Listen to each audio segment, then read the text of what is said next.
Hey, before we start this video, please check if you still subscribe to the channel because it looks like YouTube keeps unsubscribing people from my channel. I do have a confession to make. I'm not going to lie. I'm going to be completely 100% transparent with you guys. Yes, I lied. I'm going to basically clear my name. Y'all. I've got proof that KJ was Chloe before the account got pulled down. I have questions.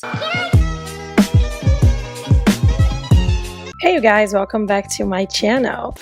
Is me Spider Beach. Today I want to talk about YouTuber IJESSE and clarify some of his participation on the Twitter debacle of last week. It got so bad that even I believed that he had more to do with it than he allegedly did. However, there is a little detail on his video that I don't quite buy. What?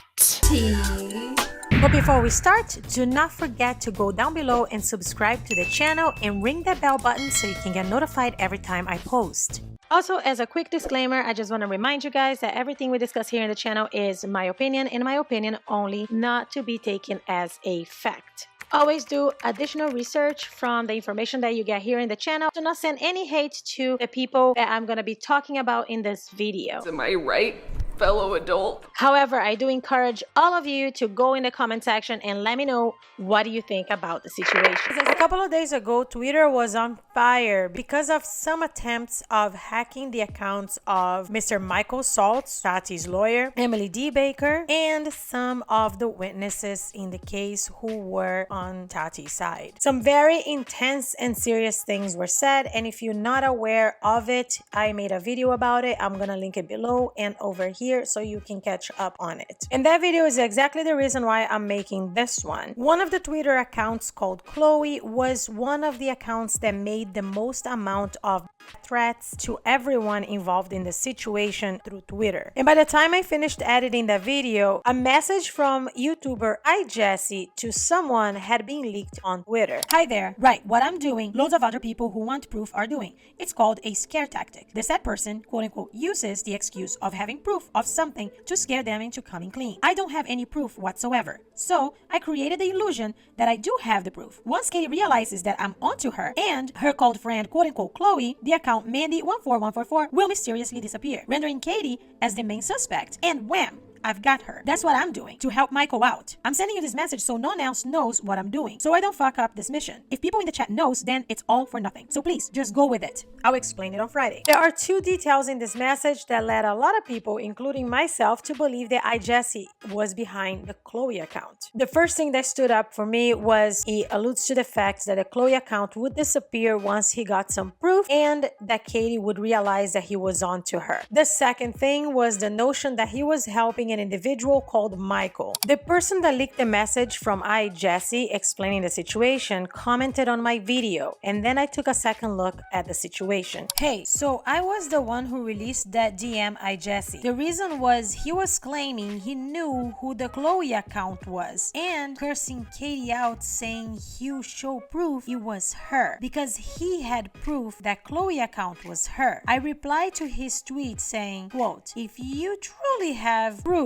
that Chloe account is indeed Katie, send them to Salty. Salty's kind of the hero we all need right now. Don't blast it all over Twitter, end quote. I then got a message request as I didn't follow him. The message is the one you read out. I posted along with his tweets basically saying, please stop, this isn't necessary. Salty will find out who these accounts are. This is a serious legal matter. So leave it to them. There's no need for untruths and trying to quote unquote catch her out. After that, people started to think he was the one behind those accounts, me included. However, it's not definite that he is the one behind those accounts. He was simply trying to see if those accounts were indeed Katie, according to him. He did apologize for it in his latest live stream. I don't know for a fact if he's the one behind those accounts. I don't know if Katie's behind it at this point. It could be literally anyone, but I'm just letting you know as it may not be him after all, and just providing some context behind that message that was leaked by me. As you can see, I pinned the comment on the video because I wanted to make sure that other people also could get the context on the situation. What I understood from this message is basically that IJESSE started reaching out to Katie saying that he had proof that the Chloe account was actually her, in order to try to get some sort of confession from Katie. But because his message was so unclear, the damage was already done. By the time I posted my video, he already had been flooded with a lot of hate on his channel. And I had posted a video that I claimed to believe that he was Chloe as well. So I decided to reach out to him and apologize if I had made any mistakes by assuming that he was Chloe. And I told him that I was going to watch his live stream and see his side of the story and make this video to clarify anything that I may have gotten wrong on my video. The video that he addresses the situation is titled "Without a Crystal Ball, No More Lies." I sent this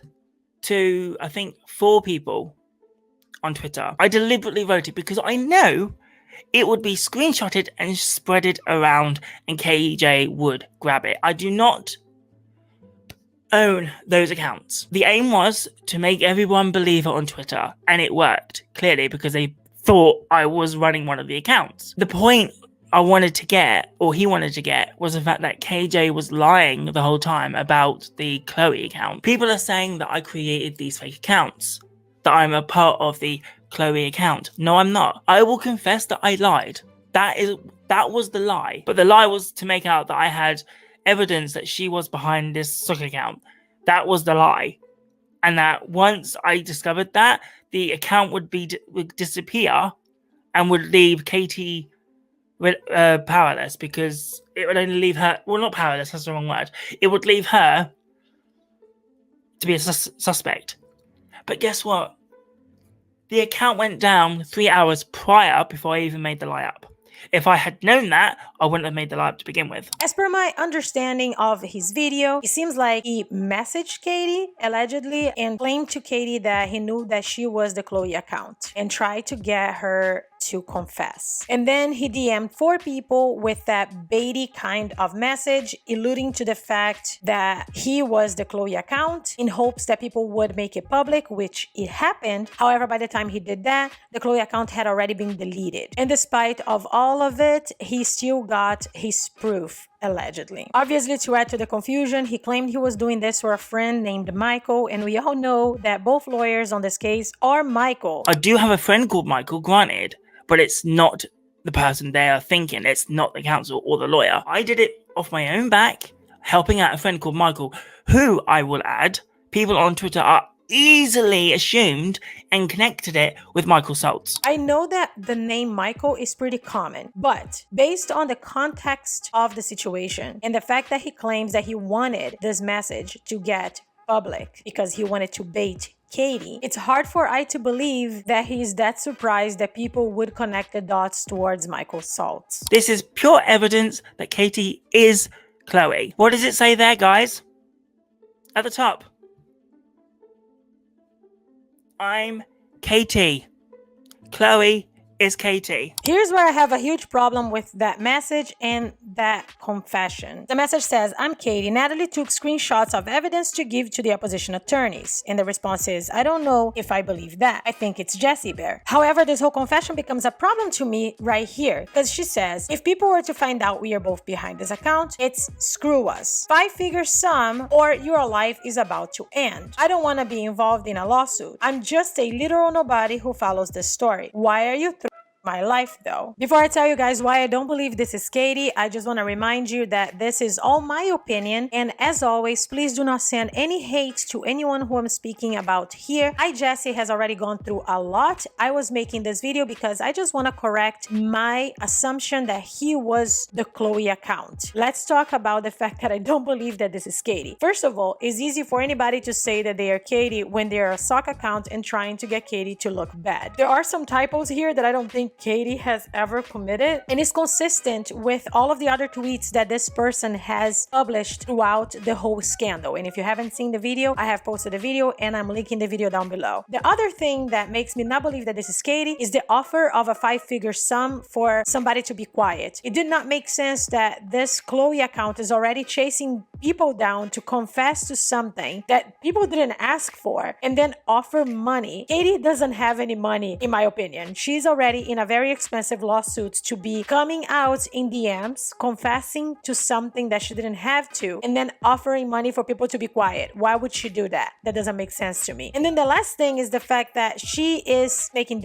threats. And that's the biggest red flag for me. Regardless of my biases and opinions about Katie's behavior throughout this whole lawsuit, I do not think that she is the kind of person that would make that threats to others like that. And don't get me wrong, I also believe IJESSE. I do not think that he was a part of that account either. The person that shared the message, I will never forgive. I'm never going to trust her again. This was very confusing to me, as in the beginning of the streaming, he says that intentionally he sent these DMs with the hopes that it would be screenshotted and published. I deliberately wrote it because I know it would be screenshotted and spreaded around and KJ would grab it. So overall, it's very difficult for me to guess what was the plan, how did he get a result, what is going on in this whole entire situation. But that's not the point of this video. The point of this video is that in my most recent upload, I assumed that IJESSE was running the Chloe account, just like he wanted everybody to believe. And I wanted to clarify to you guys in this video that I no longer believe that he was behind the Chloe account. And in addition, I also want to tell you guys that I do not believe that Katie is behind that account either. And please remember, Katie is being sued for defamation because she was playing detective with somebody else's life. So please, before you decide to insert yourself into somebody else's life, remember what you think about Katie's actions. And regardless of your reasoning to be tempted to get involved in this entire situation, please don't. Let me know down below what you guys think about this entire situation. And if you like this video, please don't forget to drop a like. Go ahead and subscribe to the channel now and ring the bell button so you can get notified every time I post. Also follow me on my socials, they will be down in the description below. Thank you so much for watching. I'll see you in the next upload.